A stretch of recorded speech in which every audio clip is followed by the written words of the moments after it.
Alright guys, so in today's video we're going to be doing something a little bit different. We're going to be installing this 13,000 pound winch that we got from OPENROAD4wheeldrive.com. So let's get into this box and see what all we have. So we've got our instruction sheet, the winch manual, and a nice little OPENROAD 4-wheel drive sticker. We have our negative battery cable. We have our winch hook.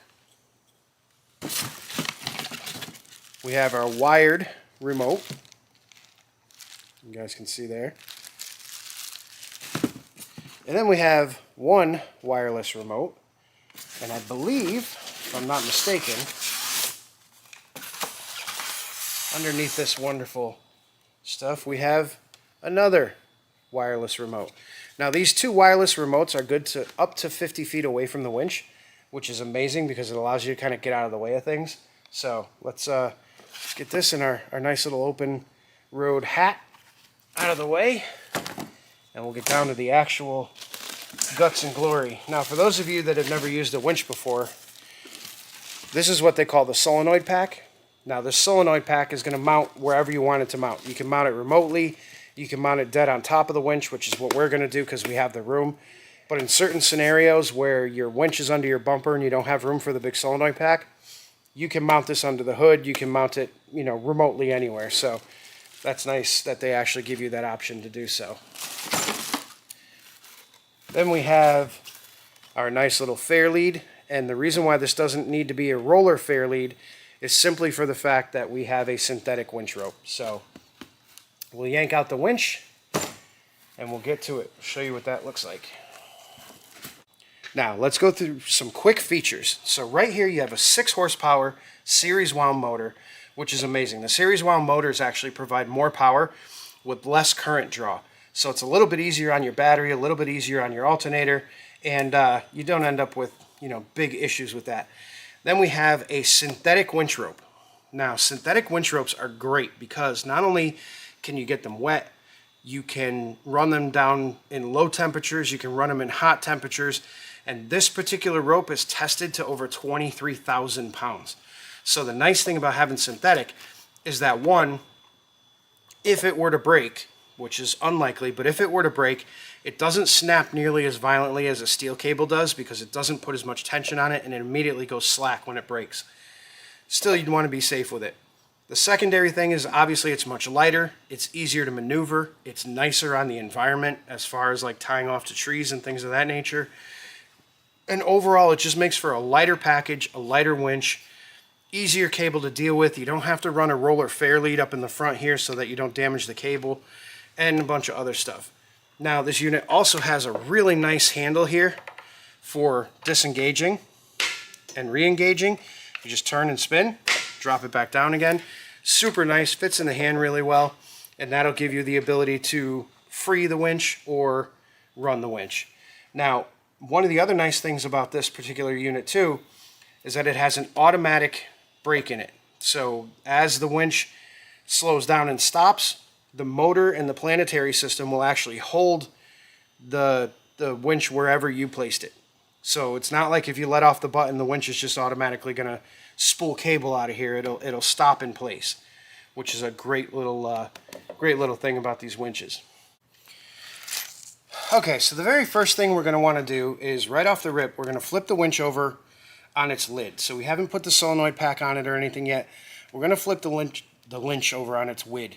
The winch over on its lid because we've got a package of hardware here. And if you notice, we have these little square nuts here. Those are going to have to actually set into the winch, into the bottom cavity. There's a hole here, one here, one here, and one here. And that's how we're going to bolt the winch to this bumper. So we're going to need to go ahead and just literally slide these right in, and we'll get. Okay, so now that we have those 4 inserts in the bottom of the winch, we can take the winch, don't tip it side to side, flip it straight over.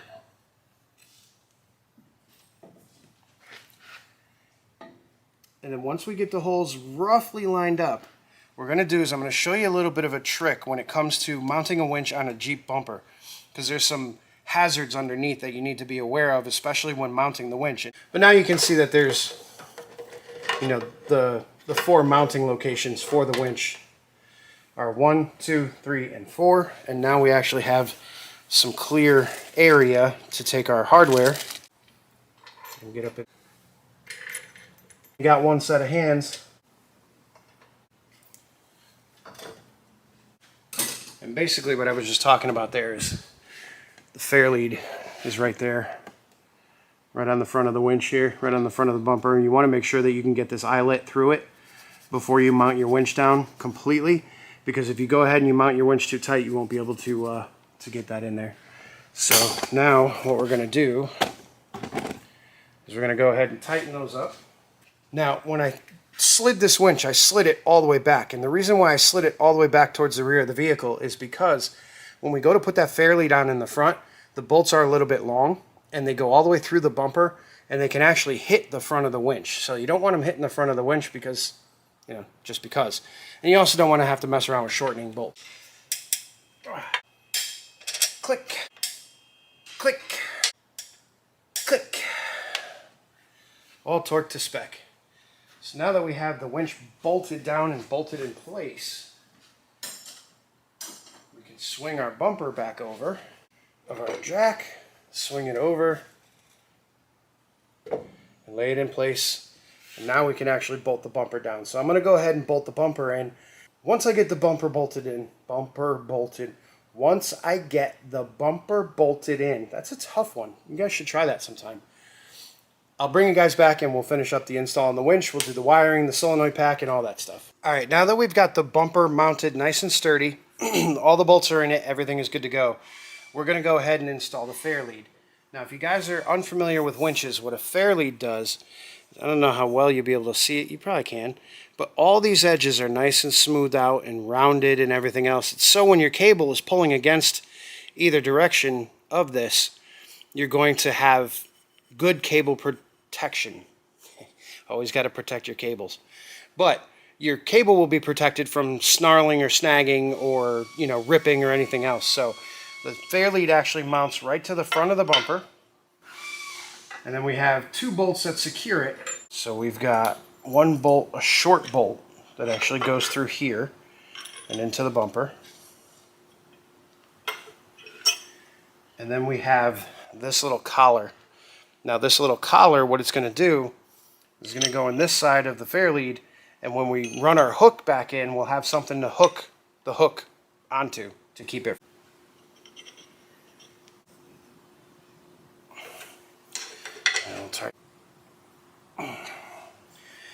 Alright, so those are nice and tight. The actual bumper came with some hardware as well, but we're not going to use it because we need it for this hook. Which I always tend to just install them facing downwards. I don't know why, it's just habit.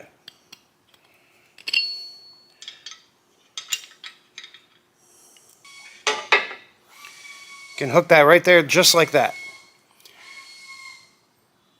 So now our winch hook is installed, our cable's installed, everything is good there. Now we're going to move on to doing the solenoid pack. Alright, so remember when I told you guys to throw away the instructions? Yeah, don't do that. Because one of the important things that you're going to run into is wiring. So the wiring on this thing is pretty straightforward because the main unit itself right here has color-coded wires. You have your red that's going to go directly to the battery. Then you have a yellow wire, which is going to go to the yellow on the motor. I don't know how well you can see that, if at all. Ah, there we go. So you have a yellow that's going to go to the yellow on the motor, a black that's going to go to the black on the motor, and a red that's going to go to the red. But that leaves you with this little guy. Now this little guy is the ground for the wireless module inside so that your wireless remotes will work. There's a little terminal on the very bottom of the winch, which you can't see because my hand's way over here. But there's a terminal way on the bottom, underneath, way down here, that you have to hook this little black wire to. So make sure that you read the instructions at least once and look at them. So what we're going to do now is we're actually going to mount this unit on top of the winch. And it's super simple because there's 2 screws back here. We just loosen them all the way up until they're flush with the inside right here. We'll loosen up this screw. And then it literally just kind of clips over top of everything. clips over the front, and then it just slides down like that. You're going to want to make sure that all your wires are not pinched. Nothing is getting in the way here, and that all your wires are flowing in the direction that you need them to go. Once we have everything facing in the direction we want it to go in, we can center the module, and we can come back here and tighten up these screws, and they will latch in underneath the back side of the winch. And you guys can see me tightening the screw here. So it is, I think, a Phillips head screw. We're going to need a little stubby to get back there. All right, so we'll get back here and just tighten these up quick.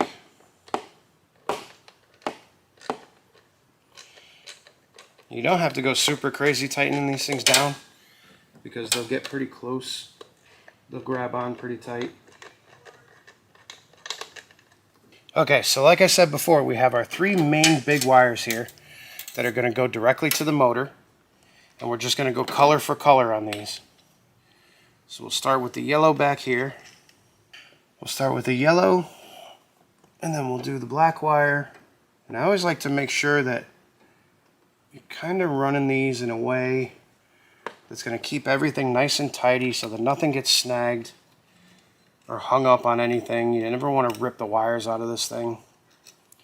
So I'll tend to leave everything loose until I'm ready to finalize the connections and put them where they need to be, because you don't want to put any excess tension on these wires either. So I tend to try to run them in a way that's going to keep them nice and tidy, but also not super tight, because that can ultimately lead to wire failure. And then lastly, we'll do the red one. And now we can kind of get an idea where these wires are going to sit. We'll go ahead and tighten down the yellow one, because we know that that's exactly where we want that one to sit. Now we can kind of move the black one out of the way, because that's not tight yet. And just for OCD's sake, I like to make sure that these are nice and kind of where they need to be, and they don't rotate when you tighten them. And guys, you don't have to go crazy tightening these things. Just, you know, kind of give them like, you know, enough that you can tighten them with your thumb and be good. And then you can slide the wire cover over top. Get that down on there so that nothing shorts out, and it'll keep it, you know, somewhat away from the elements here. So now our black one is going to want to interfere with the yellow one. So we can kind of manipulate the wire a little bit to get it to fit where we want it. And then we'll tighten up the black one.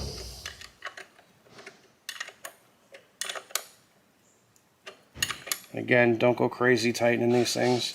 Just give them a nice little snug.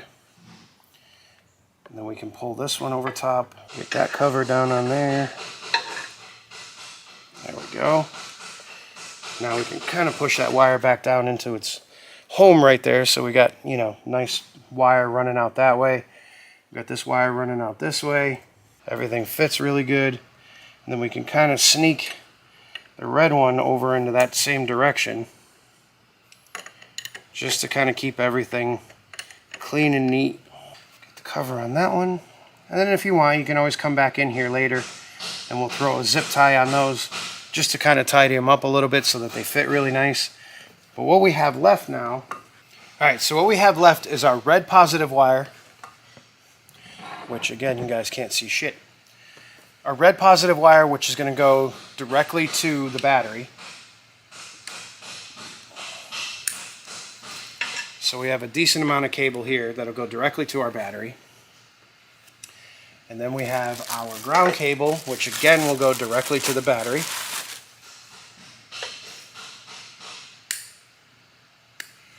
Here's the ground cable. And now the ground cable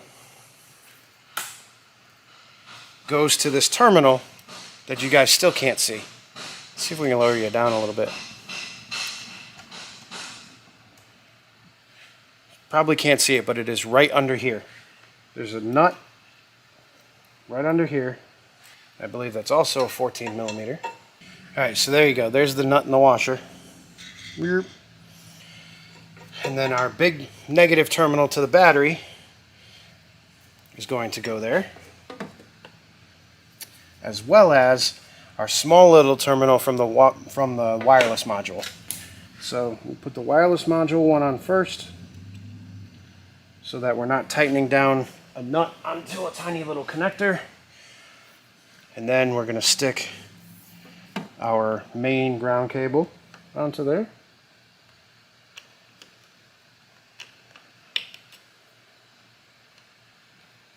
And then we're going to curse and swear and yell until we can get this nut back on underneath here. And then what I like to do is route this cable and the positive cable over in and about the direction that it's going to go, because we're ultimately going to go through right here on the grill. So we want to make sure that we have enough to keep some slack in the cable. And then what I'll do is I'll put a little zip tie on there so that I know where my cables are going to go. Of course, my arm is in the way the entire time. There we go. We'll get these camera angles down one day, guys. So we'll stick a little zip tie on here just to hold these particular wires in place.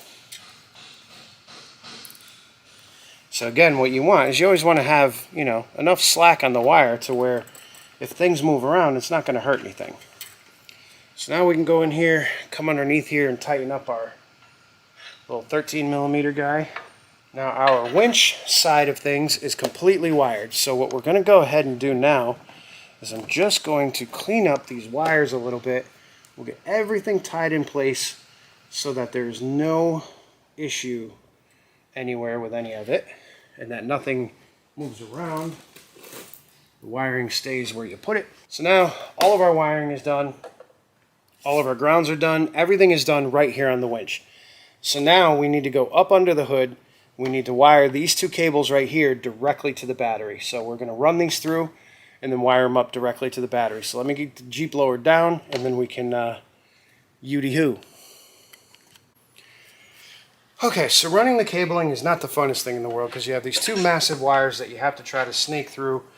But luckily on the Jeeps, they're not too bad. What I'll usually do is take yet another zip tie, run it directly through these two leads, tie it, and then this way we have two very easy to maneuver leads. And in these Jeeps, right inside this little cavity right here, there is a section that you can run through right next to the AC condenser lines. You can kind of reach down in next to them. Now again, like I've been saying, make sure you leave some slack in here. Don't over freaking yoink these things because you'll run into issues. And we're going to come back through here and zip tie these, make sure they're good. Show you guys how I'm going to run these. So there's a nice little spot right along this side rail right here where there's a factory harness that runs through. And I've had really good luck with running the wires through there. You just come in here with your little zip tie doohickey, come down through here, and then if we're lucky, alright, now we have our cables run. Negative is going to go to this side of the battery, positive is going to go over here to this side of the battery. So let's get those hooked up. Show you right there. Okay, we'll start with the negative side first, which of course is nice and loose. Guys, battery terminals are always an interesting deal to mess with, and a lot of times if these terminals are messed up, you're better off just putting new terminals on, especially when you're going to be drawing such high current from something like a winch.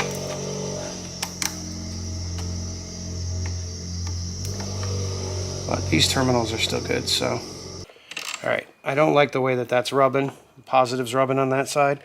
So we're going to come around the front of the battery, come at it this way so that we don't have any risk of shorting that wire out, because you don't want that wire to dead short to anything. So keeping it away from the metal fender is going to be the best thing we can do. Put that on there. We'll give this a nice little tighten.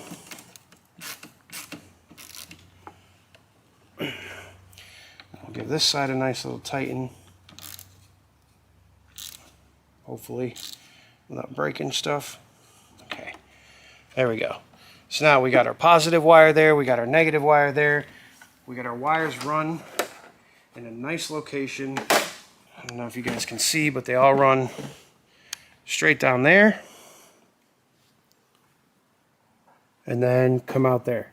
So now what we're going to go ahead and do is just zip tie all this stuff up to make it look cleaner. Cut all our tails, and then we're actually ready to test this winch out now. Okay, so the first thing we're going to try is our manual handheld mount. This has a 12-foot cable on it, so you can actually run the cable into the vehicle, operate the winch from the vehicle interior if you're, driving whatever. That's where the wireless stuff is going to come in nice, but there's a little plug on this side. We're going to take this plug, plug it in, and we're going to hit the out button.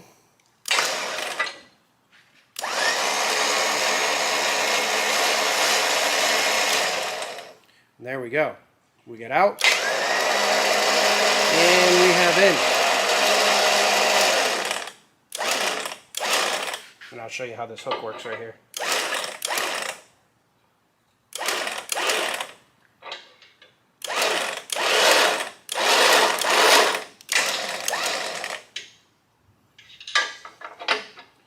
So then you can just hook that there and you're good to go. So we know that that works. Now let's make sure our free spool works. Turn that in any direction, clockwise, counterclockwise, doesn't really matter. Now we should be in free spool. We can grab a hold of this and just pull. There we go. Now we can free spool the winch, lock it down, give it a pull. It locks back in. Now we can wheel the winch back in.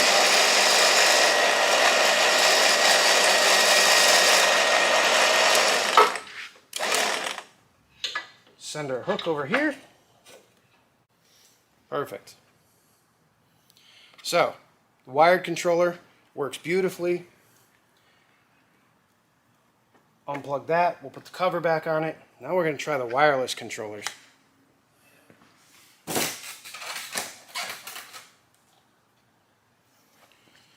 So here's the two wireless controllers. And all you got to do is press the red button, turn it on. You'll see the little red light comes on. Now, let's see what happens if we go out. Beautiful. See? Now, if we go in and out. In and out. In. Cut it out.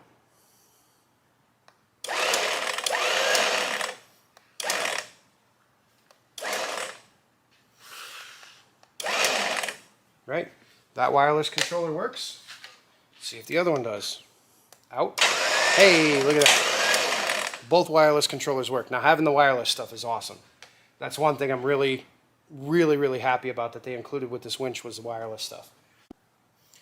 Alrighty, that's a little bit better. Now we got some movement on that hook, and we can actually do what we were trying to do before.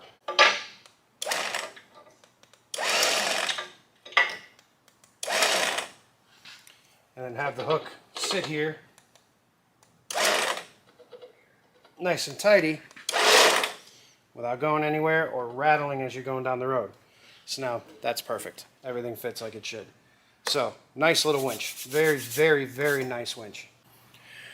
Okay, so what do I think of this nifty little OPENROAD four-wheel drive winch? I think it's amazing. It's their Panther series. It's 13,000 pounds. It's got an incredible synthetic rope on it. The specifications of the motor and the gear drive and the three-stage planetary and everything else is really incredible. But as far as the install goes, the quality, the build quality, the quality of the accessories, everything seems to be right on par with all the other big name brands. So for literally half the cost, you can get one of these. Pick one of these up for your Jeep or your pickup truck or your side-by-side or ATV. They have all different models of this. They range all the way, I think, from 8,000 or 9,000 all the way up to 14,000 pound winches. So check them out. You know, it's another one of those companies that came out of nowhere, and they're really doing well with their equipment. The quality is very high. Everything looks really good. So hopefully maybe in the future we'll be able to get you guys some video of this being tested and actually used in the real world. But for right now, I'm going to say I'll see you on the next one, which who knows what that might be. We have a Silverado that just came in today that we're going to be taking a look at. And hope you enjoyed this one, and we'll see you later. Have a good night, everybody.